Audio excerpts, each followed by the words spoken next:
Black history. According to the public school system, Negroes were brought to America in 1619, forced to work as slaves on plantations, until one day this great white man named Abraham Lincoln came along and felt bad for the slaves and signed the Emancipation Proclamation in 1863, which freed the slaves. But there were still some bad whiteys in the southern states that passed Jim Crow laws for segregation. Afterwards, there came more whites that felt bad and then gave blacks civil rights in the 1960s, then allowed a black man to have the presidential office named Barack Obama. Now blacks are finally equal to whites. We can all get along. The end. Now, moving right along to our English lecture for the day. I don't think so.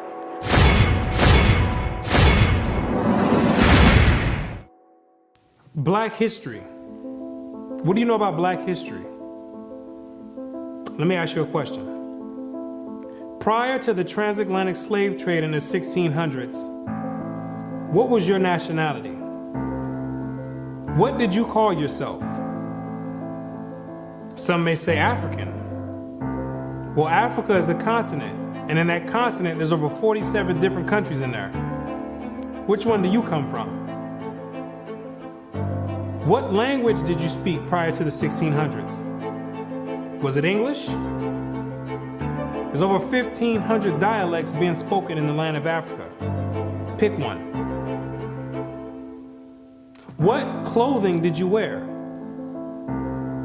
Was it high heels and stilettos? Skinny jeans and Vans? What food did you eat? Hamburgers and hot dogs?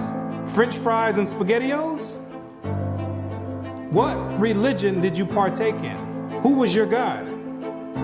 Was it Christianity and Cesare Borgia? Most of you have no idea about the answer to these questions. You have no recollection of any history prior to the transatlantic slave trade. Now, is that a coincidence or by random chance? I don't think so. Have you ever asked yourself, why is it that in the public school system that every time the subject of black history is taught, it always begins in the 1600s and with slavery? Why is that? Doesn't that raise some antennas and spark inquiry? Why is it that the public school system is so committed to revolving black history solely on the past 400 years? Why is that? Is it because there's a deficiency in historical data? Or maybe because there's no history at all prior to the 1600s. Maybe black people just poofed out of thin air, sporadically, landed on slave ships, and they said, hey, we got a new species here, and start importing and exporting them all over the world. Maybe that's what happened. The question arises, what is the drawback on this history?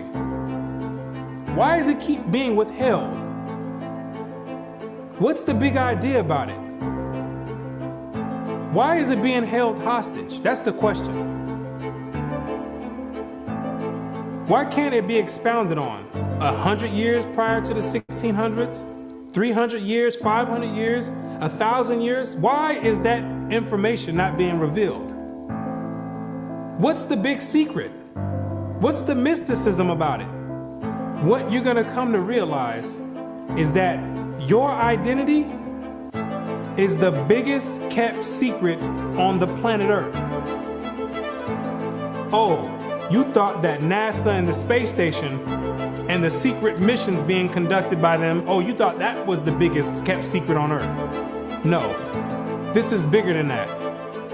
You thought that the government and the CIA and the FBI hiding information about UFOs and Planet X and Nubaru and aliens, you thought that was the biggest information and biggest kept secret. No, this is bigger than that. The elite Confederate has spent billions of dollars and constructed an innumerable amount of psychological stratagem to ensure that you never received and acquired this information that's about to be put out. You're about to receive pertinent information from some of the most reputable biblical scholars, historians, and archaeologists. And they all know something that you don't know. And that's your identity. Ham, the youngest son of Noah, born probably about 96 years before the flood, and one of 8 persons to live through the flood. He became the progenitor of the dark races, not the Negroes, but the Egyptians, Ethiopians, Libyans, and Canaanites. Wait, the churches and the pastors, which are set up by the government, all teach in unison a doctrine that all black people come from the seed of Ham. But once you open up scholastic sources, you'll find out that the biblical scholars say something totally different from what's taught in Orthodox Christianity. What do they mean by Ham is the father of the dark races but not the Negroes? The Negroes themselves are a dark race of people, so how can you say that Ham is the father of all these dark races and exclude the Negroes? What are the biblical scholars trying to convey? What the biblical scholars are saying is that you're not African. There's only 4 families according to the Bible that make up the native population of Africa, or the land of Ham. And the biblical scholars know that you don't descend from any one of those 4 families.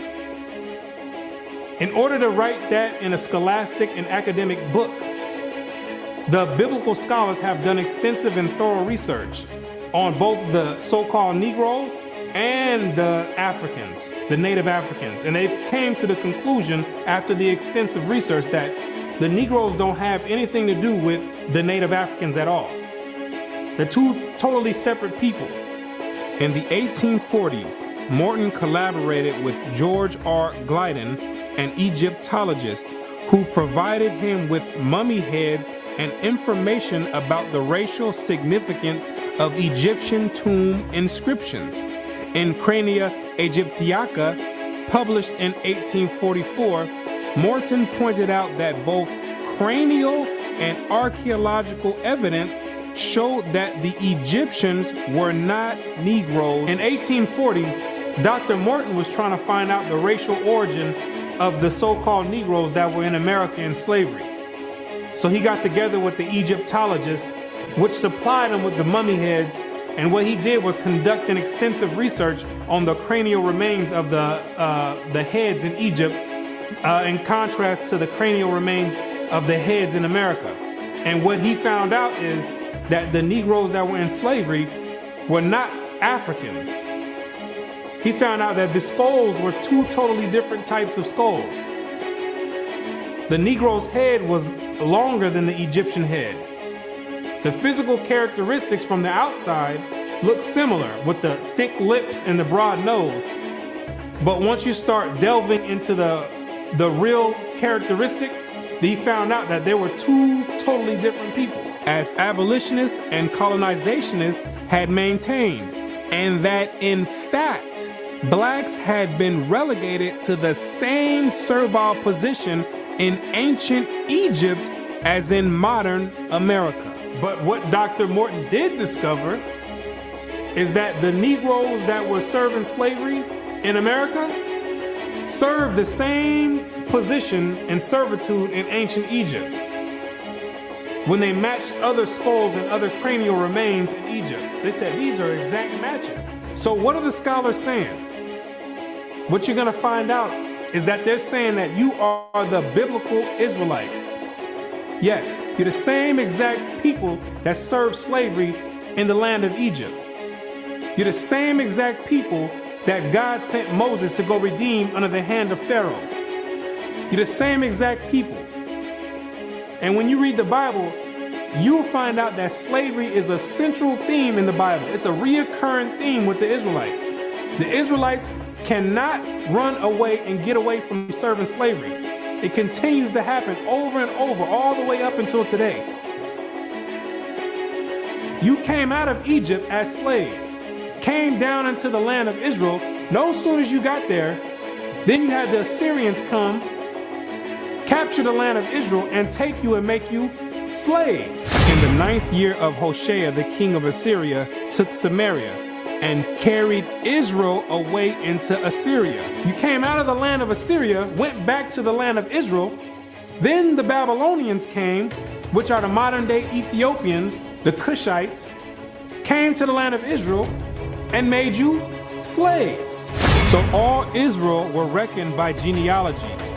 And behold, they were written in the book of the kings of Israel and Judah, who were carried away to Babylon for their transgression.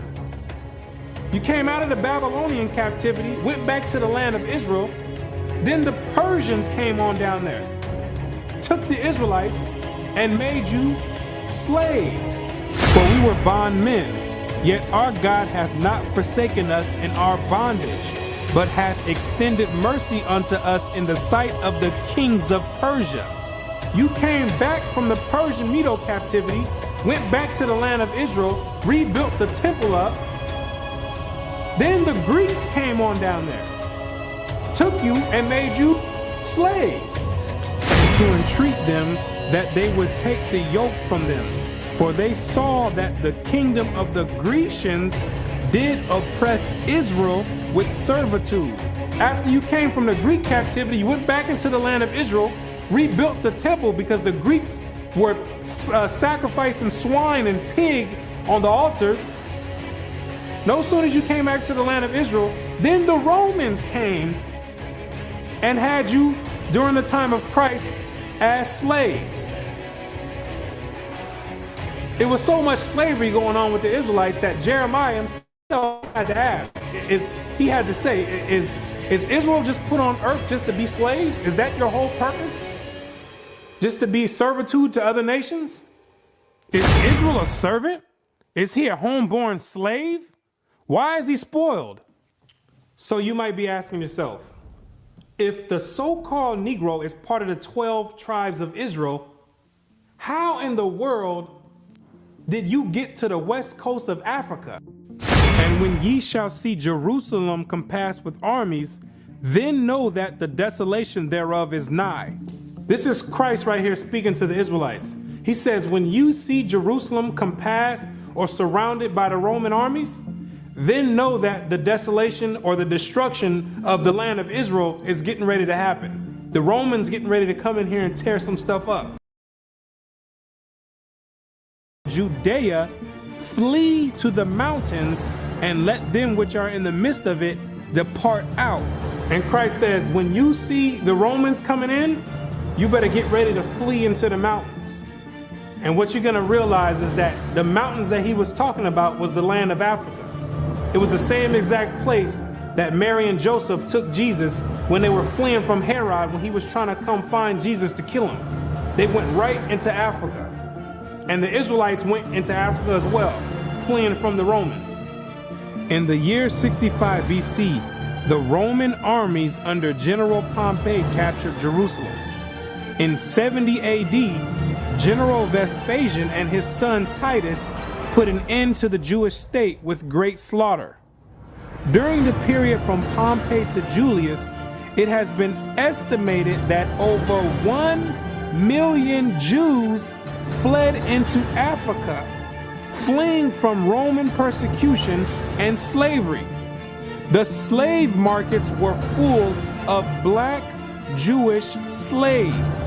Over 1 million of you Israelites fled from the land of Israel into the land of Africa, running away from the Romans because the Romans was coming to put slaughter to the Israelites.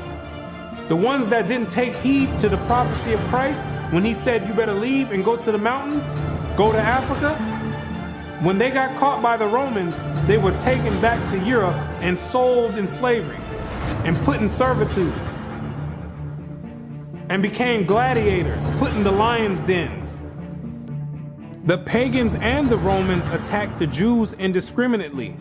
Both the Jewish soldiers and the uninvolved peaceful population without mercy. As a result of this merciless attack, many Jews fled to those parts of Northwest Africa known as Tunisia, Algeria, Morocco, and Mauritania. Many other Jews fled to other areas where Rome did not have any jurisdiction. This was to the region of the south, the Sahara Desert, and the Sudan. Grazel says, such is the explanation of how the Sahara Desert first acquired Jewish tribes, toughened by a fighting tradition and possessed of physical characteristics, black, which it is said still makes them approximate very closely the original Jewish population of Palestine. And after migrating from Israel and dwelling on the northwestern parts of Africa, after you were fighting vigorously with the Romans, you had no choice but to start migrating to the southern regions of Africa, where the Romans didn't have any jurisdiction. Because the Romans were relentless and they were adamant about putting all Israelites to death. So in order to get any type of peace, the Israelites had to start migrating to the sub-Sahara parts of Africa. The scholars know this for a fact. The biblical scholars know this for a fact. They know all the history of the Israelites and their migration patterns. Whatever may be thought of the more or less mythological traditions connected with the earliest Jews in North Africa, it is now practically an established fact that a Jewish nation, Jewish at least in faith, and perhaps too in origin, long held sway south of the Sahara. In later centuries, Jews are believed to have settled in Western Africa during the height of the Songhai, Mali, Ghana, and Kanem-Bornu empires. According to accounts from explorers of the region, several powerful Jewish families of the Songhai Empire were of Jewish origin. Some accounts place West African Jewish communities in the